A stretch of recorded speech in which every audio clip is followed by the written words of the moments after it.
Hello, my name is Ingrid Rodriguez, and the two cultures I chose to explore more about were Japanese culture and Filipino culture. So, first off, starting with Japan and its origin, we see that Japan's history was mainly commenced with various civil wars and many rises of conflicts within the country itself. So, all of these civil wars and transfer of powers between different dynasties led to Tokyo being the lead in the imperial dynasty. This new transfer of power began back in the 1600s to the 1800s, and this caused the present establishment of the country. Their culture is now made up of very ancient tradition leading back to the first dynasty that established the country. And it now also holds a twist of modernism due to its day to day use and its present twist on certain traditions. However, one custom that is always unchanging in Japan is the custom called loss of face, which values personal dignity and peer status among everyone in Japan. So, this has to do with someone being a citizen of Japan upholding a promise or upholding a request or solving a conflict between others. Because in Japan, many of the Japanese are taught to uphold peace and love with others above all else. Uh, Along with this comes their major holidays, and some of them are very typical, such as New Year's Day, Constitution Day, which sparks the beginning of their new constitution that is in use to the present day, Christmas, and other holidays, which, as stated before, are very similar to ours. However, they have several important celebrations, such as National Foundation Day, which celebrates the first Japanese emperor and when he was crowned in the establishment of Japan. It also celebrate the emperor's birthday. So the current emperor, they celebrate his birthday as a national holiday. They also celebrate Oban, which is a Buddhist holiday that celebrates the deceased, and even Culture Day to celebrate love, peace, and freedom in the country and to celebrate all cultures that they uphold to this day. The language spoken there usually is Japanese. So typically, Japanese is the language most spoken throughout the country. However, there are like smaller regions that have different languages. However, due to the lack of people that speak them, they are recently going extinct. As for food, Japan has a very rich culture in food. And most of them are traditional dishes that have been around for ages. So these dishes have not changed much throughout the years. So what they eat on a daily basis could be steamed rice, miso soup, sushi, various hot pots, ramen, and tempura. And we see these main cuisines being eaten day to day in Japan. We also see many Japanese cuisines here that are very similar to this, so we can also see a little bit of insight into Japan and their culture with food. Now, in regards to the Philippines, which I also researched, the Philippines had a long story about their origin, and we see that before the Philippines was even established as a country, people were already living on these islands previous to being colonized. So, back in 1521, when the explorer Magellan went to conquest the Philippines for Spain, there were already people living there. So, many of the Spanish had to come to the land and teach the natives of the Philippines about new religion. So that's when Catholicism became the main religion in the islands because they wanted to show them their way, which they deemed was the only correct way at the time.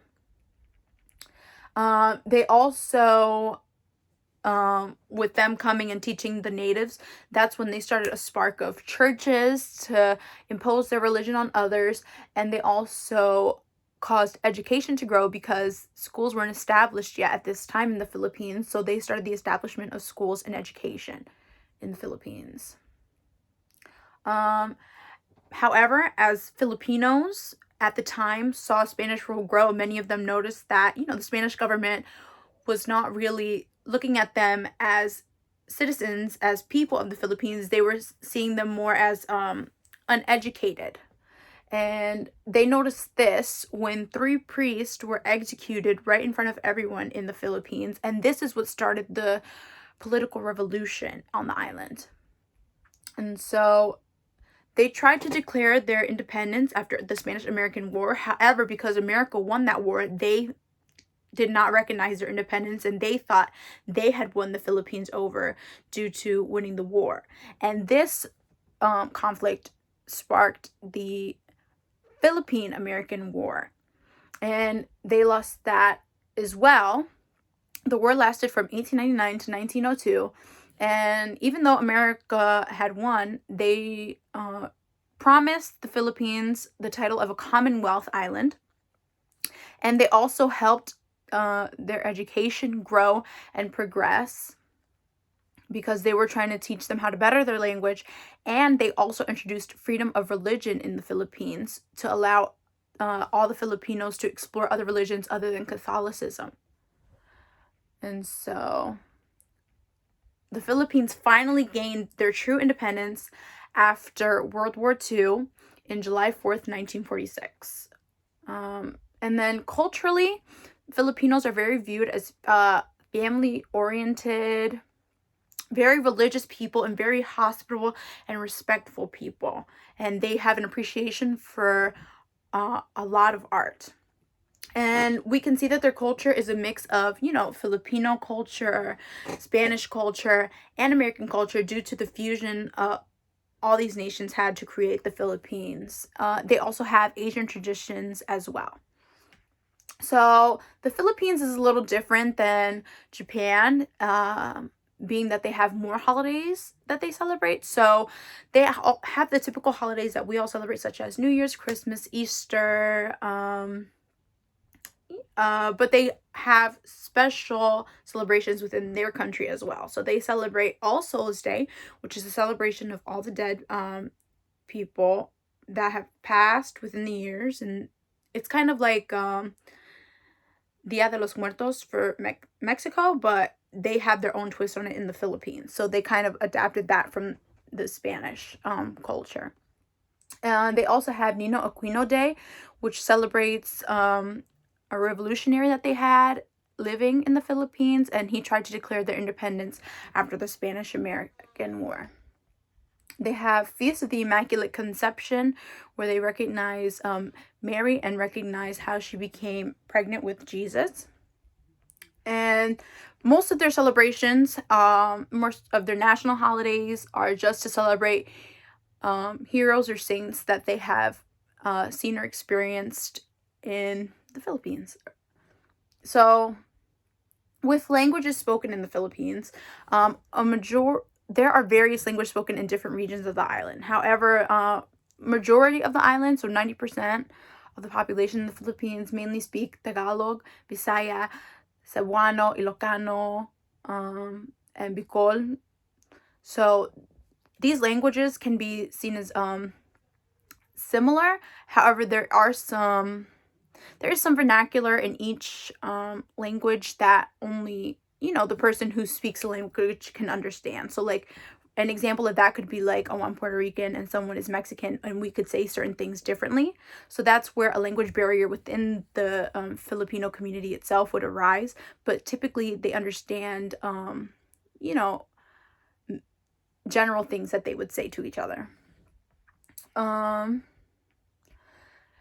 regards to food, just like Japan as well, their food is very traditional and it has been around for a long time. There's not really any changing it. I guess, when you cook these kinds of foods, there's certain twists that everyone makes to it, but it's very traditional.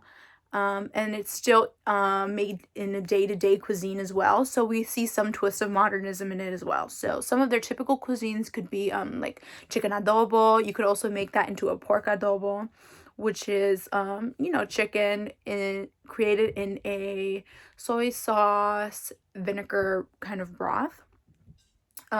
We also see them eating a lot of pancit, which are really thin noodles with shrimp and sauce on top of it. Some people make it with beef. Depends how you really like it. We also see people make palabok, which is it's a different version of pancit, but it's mixed with shrimp sauce. So it's more seafood-ish in that sense. We also see them make pork barbecue, which is the best. We see pork barbecue, and it's a barbecue that's kind of on the sweeter side. So it's usually eaten on top of rice, and we see it seasoned with I don't know, with some people use soda just to make the consistency and the taste a little bit sweeter. And these are just some of the simple dishes. However, there are more cuisines that they would have, but it's a lot. So the way I would like to incorporate these two cultures in my teaching in the future would be to speak more about these cultures and about these countries in our history classes, because growing up I never really saw positive speaking about Japan or any teachings at all about the Philippines.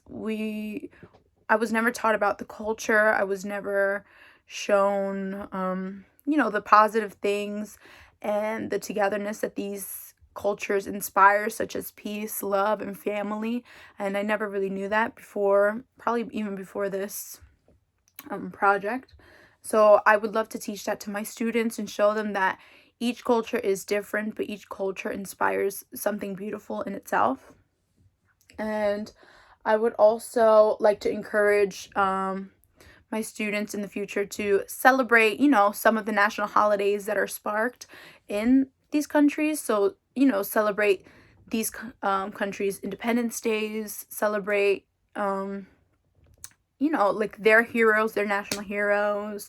I feel like that would be so interesting to see how they celebrate their independence in regards to us in America, and to see why it's so important for them to have finally gained their independence. And after these teachings, I would also like to encourage a celebration of these two cultures, Japanese and Filipino, because it is important to see what these cultures really stand for. So I would like to have a celebration that encourages students to bring traditional cuisines from these two countries. So I would assign each student, a platter to bring, and they can learn how to make it with their families, so their family can also see a new twist on culture and learn something new. And I would also like for the students to learn something in their native language of the country. So Japanese or Tagalog or the various languages spoken in the Philippines. And we would also ask them like what they learned and if they found it interesting to eat something new, learn to cook something new.